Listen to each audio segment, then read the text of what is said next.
عقد في واشنطن في 25 من شباط عام 2012 مؤتمر تحت شعار خطر النظام الإيراني المتزايد، خيارات السياسة للولايات المتحدة ومسؤولية أمريكا والأمم المتحدة تجاه حماية وضمان حقوق سكان أشراف.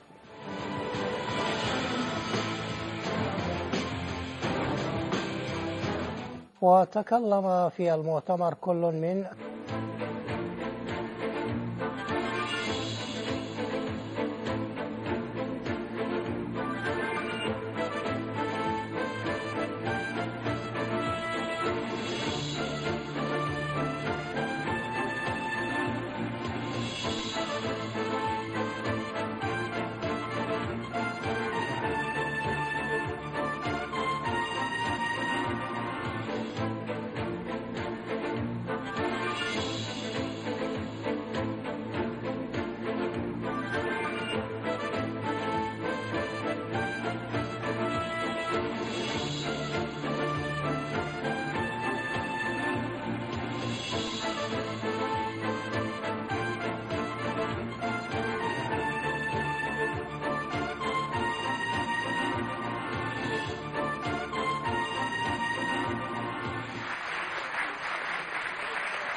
As the eyes of the world are focused on this dangerous diplomatic tug-of-war, a quieter but deadly kabuki dance is being performed in the deserts of eastern Iraq and in Baghdad. A human tragedy involving thousands of people is developing in the Middle East, but with much less attention being paid to it by the rest of the world. Of course, I'm referring to the people of Ashraf and those now held in what has become the ironically named Camp Liberty. These people have been the most consistent and effective opponents of the terrorist regime in Tehran. There are now 400 people from Ashraf who have been moved into a tiny, filthy part of Camp Liberty with the promise that their internment would be brief and in a place that provided basic amenities.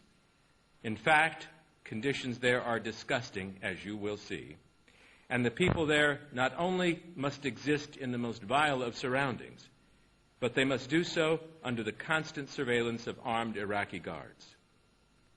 What was supposed to be a safe haven has turned into a nightmare. So we are gathered here today to change that exists possible for world leaders to use the excuse of ignorance in order to absolve themselves of the responsibility for this situation.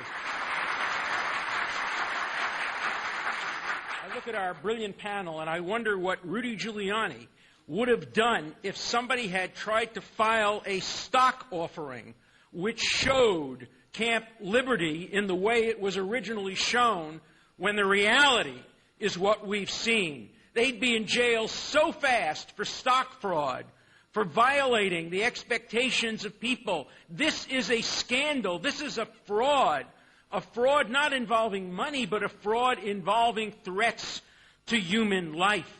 What we need immediately is a commission of inquiry to determine how this fraud was perpetrated, who certified,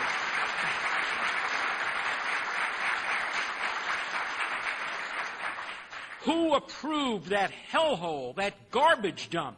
Who said that it met United Nations standards? Somebody is responsible for perpetrating that fraud and for getting 400 innocent people to risk their lives and their health to be exposed to that kind of trash and that kind of hazard to their health.